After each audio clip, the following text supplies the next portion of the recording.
ಹಸುರಿನ ಬನಸಿರಿಗೆ ಒಲಿದು ಸೌಂದರ್ಯ ಸರಸ್ವತಿ ಧಾರೆಗಿಳಿದು ಆಹಾ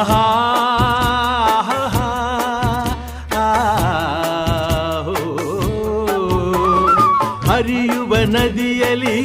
ಜಾಡಿ ಹೂವನದಲ್ಲಿ ನಲಿಯುತ್ತ ಓಲಾಡಿ ಚೆಲುವಿನ ಬಲೆಯ ಬೀಸಿದಳು ಈ ಗಂಧದ ಗುಡಿಯಲ್ಲಿ ನೆಲೆಸಿಹಳು ಇದು ಯಾರ ತಪಸ್ಸಿನ ಫಲವೋ ಈ ಕಂಗಳು ಮಾಡಿದ ಪುಣ್ಯವೋ ಆಹಾ ನಾವಾಡುವ ನುಡಿಯೇ ಕನ್ನಡ ನುಡಿ ನಾವಿರುವ ತಾಣವೇ ಗಂಧದ ಗುಡಿ ಅಂದದ ಗುಡಿ ಗಂಧದ ಗುಡಿ ಚಂದದ ಗುಡಿ ಶ್ರೀಗಂಧದ ಗುಡಿ ಆಹಾ